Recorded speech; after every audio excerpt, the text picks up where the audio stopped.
नमस्कार, मैं ममता गुप्ता आज आपको बताऊंगी कि आशा भगवती की कहानी कैसे ली जाती है और उसका उद्यापन कैसे किया जाता है। तो इससे पहले आप मेरे चैनल को सब्सक्राइब कर दें और बेल आइकन को प्रेस कर दें ताकि मेरी जितनी भी वीडियो है उसका नोटिफिकेशन आप लोगों को जल्दी से मिल जाए और आप देख सकें। तो आशा भगवती की जो कहानी है वो आश्विन मास के कृष्ण पक्ष की अष्टमी से शुरू होकर और आश्विन मास के शुक्ल पक्ष की पड़वा तक चलती है। मतलब अमावस्या तक इसको सुना जाता है और फिर पड़वा के दिन इसका उद्यापन किया जाता है। तो सेम इसमें कहानी सुनने के लिए क्या है, अष्टमी से कहानी सुनते हैं और शुरू की जाती है। और पड़वा जो मतलब मावस के बाद जो पड़वा आती है शुक्ल पक्ष की, आश्विन मास के शुक्ल पक्ष की जो पड़वा होती है उस दिन तक 8 दिन तक, मतलब 8 दिन तक सुनते हैं। 9 दिन तक होती है ये कहानी और 8 दिन तक इसको सुनते हैं। 9वें दिन इसका उद्यापन कर दिया जाता है। यह जो कहानी है वह 9 साल तक सुनी जाती है। 8 साल तक सुनते हैं और 9वें साल में इसका उद्यापन कर दिया जाता है। कहानी सुनकर ही 9वें पे इसमें 9 अंक का महत्व होता है। कई लोग 8 का भी रखते हैं, पर ये क्या है, जो उद्यापन वाला दिन होता है तो इस तरह से 9 गिना जाता है। और इसको 9 इसमें जब पूजा करते हैं तो भी जो गोले होते हैं वो 8 बनाए जाते हैं, फूल बनाया जाता है और उसमें 8 पंखुड़ियों वाला फूल बनाया जाता है। बीच में गणेश जी भगवान को, मतलब या तो आप गेहूं के, मतलब जुआरे बोले, गेहूं बोकर उनके जुआरे निकल आते हैं, उनकी पूजा की जाती है। पाटे पर रख दे और पाटे पर रखकर और उस ज्वारे पर मतलब सातिया बनाकर और बिंदी लगाकर, और बिंदी, हल्दी, मेहंदी सब चीज़, चारों चीज़ लगाते हैं और चुन्नी उड़ाते हैं। इस तरह से इसकी पूजा की जाती है। और सभी गोलों पर भी 9 बिंदियाँ, हल्दी की 9 बिंदी, मेहंदी की 9 बिंदी, काजल की 9 बिंदी और सिंदूर की 9 बिंदी, इस तरह से 4 तरह की बिंदी 9 लगती हैं। और दूब इसमें ली जाती है, वो भी हम इस तरह से ही 9 दूब रख, 8 9 दूब, जो कई लोग 8 रखते हैं, कई लोग 9 रखते हैं। जो 8 रखते हैं, जैसे भी आपके रिवाज है उस हिसाब से रख सकते हैं। 8 रख सकते हैं, कई लोग 9 भी रख देते हैं, क्योंकि 9वें दिन उद्यापन होता है तो उसको भी मान लिया जाता है। तो इस तरह से 9 इसमें दूब रख दी जाती है। और पैसे भी इसमें कई लोग रखते हैं, तो पैसे हर पंखुड़ी पर पैसे रख दिए जाते हैं 9 दिन के। जैसे जो रोज़ अष्टमी से शुरू करते हैं तो वो रोज़ एक इसमें कोने की पूजा की जाती है। उस कोने को गोबर मिट्टी से लीपा जाता है, सरसोई के कोने को गोबर मिट्टी से लीप कर, और रोज़ उसकी वहाँ सातिया बनाकर उस पर 1 रुपया, हल्दी, मेहंदी के छींटे और सिंदूर के छींटे और लगाए जाते हैं और धूप चढ़ाई जाती है और 1 रुपया और दीपक जलाया जाता है। इस तरह से और कहानी सुनी जाती है। इस तरह से करते हैं। लेकिन क्या है, आजकल की भागदौड़ की ज़िंदगी में ये तो रोज़ रोज़ संभव नहीं हो पाता।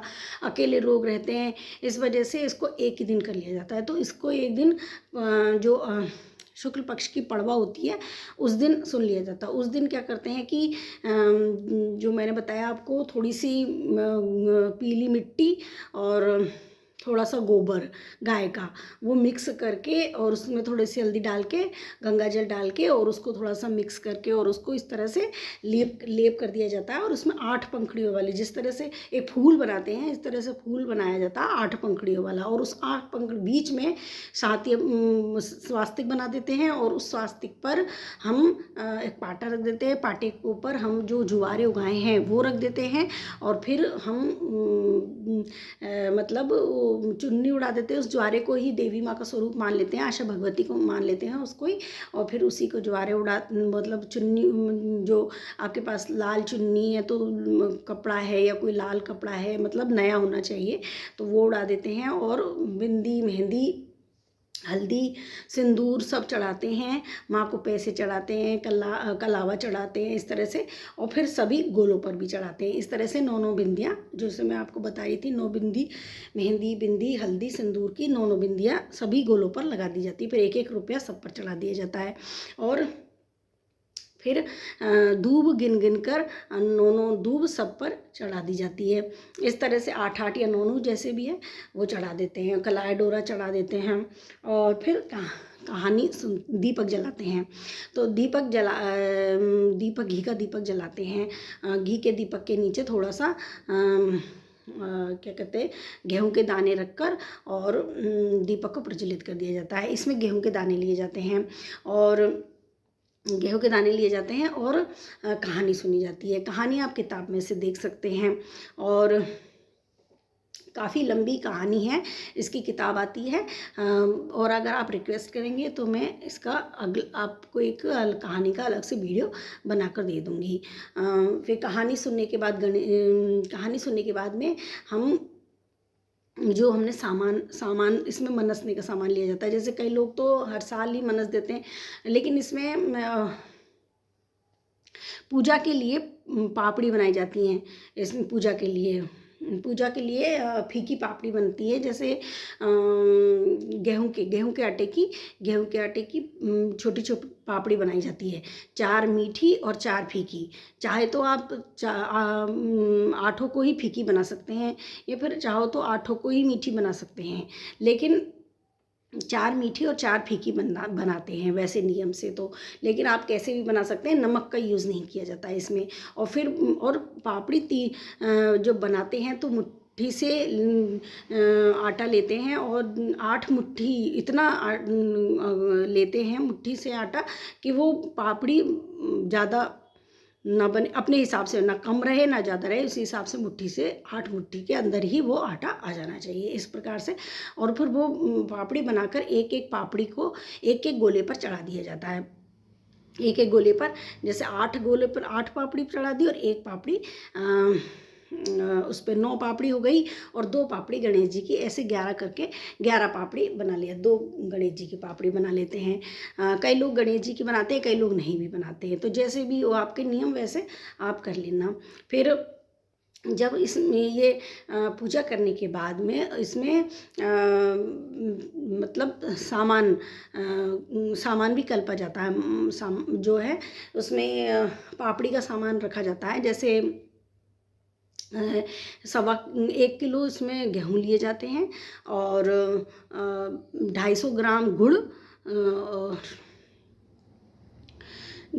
100 ग्राम घी, 100 या 150 ग्राम जो भी है वो घी, देसी घी, और ये पापड़ी बनाने का सामान है। इसके अलावा जिस भी हम सुहागन स्त्री को इसको मनस के देते हैं तो उसके लिए हमको एक साड़ी और श्रृंगार का सामान और जेंट्स के लिए कपड़े और रुपये नारियल इस तरह से रखे जाते हैं। और फिर उनको हम कहानी सुनकर उसको मनस कर और हम किसी पूजनीय को दे देते हैं। ब्राह्मण को दे सकते हैं, चाहे तो कोई ब्राह्मणी हो सुहागन उसको दे सकते हैं, या फिर अपने पूजनीय को, जैसे ननद, जेठानी, सास, किसी को भी हम ये पूजनीय को इसको दे सकते हैं। इस प्रकार से दिया जाता है। और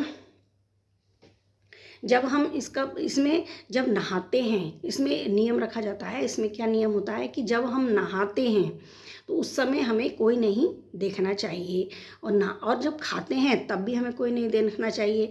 कोई भी जेंट्स, मतलब जैसे बेटा हो या पति हो या पिता हो, कोई भी जेंट्स जो घर में उपस्थित है या कोई भी अदर जेंट्स है, तो वो किसी भी जेंट्स की नज़र में नहीं आना चाहिए। उनकी निगाह हमारे तरफ नहीं होनी चाहिए। इस तरह से इसको कमरे में बंद करके इस तरह से किया जाता है ताकि कोई ना आ सके। जब नहाते हैं तब भी, और जब खाना खाते हैं, मतलब व्रत को खोलते हैं तब भी, और जब पूजा करते हैं तब भी, इस तरह इसमें नियम होता है। इसमें सुबह ब्रह्म मुहूर्त में उठ जाते हैं और उठकर 108 एक लाल कपड़ा लेते हैं। उस लाल कपड़े में सातिया, हल्दी का सातिया बनाकर उसमें 108 गेहूं के दाने, 108 दूब और पैसे लेकर उसको मतलब इस तरह से पोटली बना लेते हैं और उस पोटली को सिर पर रख लेते हैं, अच्छे से नहा लेते हैं और फिर सिर पर रखकर 108 लोटों से नहाया जाता है। नहाने के बाद में फिर उस सामान को हम साइड में उसको साइड में रख देंगे और हम सिंदूर, मेहंदी और काजल, बिंदी सब लगा लेंगे। उसके बाद में हम कपड़े पहनकर और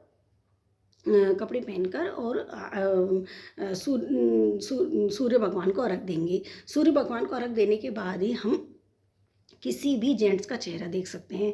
इसमें यह नियम है ना। इस नियम का इसमें बहुत पालन किया जाता है। जब तक इस नियम का पालन नहीं करेंगे ये व्रत नहीं लगेगा और खंडित माना जाएगा। इसलिए इस व्रत को करने से पहले ये ध्यान रखें कि कोई भी जेंट्स, जब तक हम सूर्य भगवान को अर्घ ना दे दें तब तक कोई जेंट्स हमें ना देख पाए और ना हम उनकी निगाह में आए। और हम घूंघट निकाल कर भी जा सकते हैं, हमको उन्हें नहीं देखना, वो हमें देख ले लेकिन वो हमारे चेहरे को ना देख पाए, और घूंघट करके आप निकल सकते हैं। और सूर्य भगवान को अर्घ देने के बाद ही मतलब हम किसी जेंट्स का चेहरा दे सकते हैं। जब पूजा करें तब भी हमें किसी जेंट्स को नहीं देखना, और जब खाना खाएं तब भी हमें किसी जेंट्स को नहीं आने देना है। इस तरह से इसमें नियम होता है। और ये जो व्रत है वो 8 साल तक करते हैं, फिर 9 साल तक करते हैं। 9वें साल में उसका उद्यापन कर दिया जाता है। कई लोग हर साल ही कर देते हैं एक, और फिर 9वें साल में 9 लेडीज़ों को बुलाते हैं, एक जोड़ा बुला लेते हैं और 8 लेडीज़ों को बुला लेते हैं, और फिर 8 लेडीज़ों को सुहाग का सामान दे दिया जाता है। और जो एक जोड़ा अपन कोई भी है, ननद है या जेठानी है या पूजनी है, जो भी जोड़ा है अपने घर का, उसको आप कुछ भी जैसे साड़ी और चूड़ा, ब्लाउज, वो चूड़ा और चिटकी वगैरह, मतलब पूरा जोड़ा पूरा होना चाहिए उसमें। पैंट शर्ट के कपड़े सब, मतलब जेंट्स और लेडीज़ दोनों का पूरा जोड़ा होना चाहिए। इस तरह से उसको देकर विदा कर दिया जाता है। इस तरह से उसका उद्यापन किया जाता है। अगर आपको मेरा ये वीडियो ठीक लगा हो तो प्लीज़ मुझे कमेंट करें और मुझे बताएं कि मैंने कहाँ गलती करी है, और मेरे चैनल को सब्सक्राइब करें, मुझे आगे बढ़ने में मेरी मदद करें। Thank you.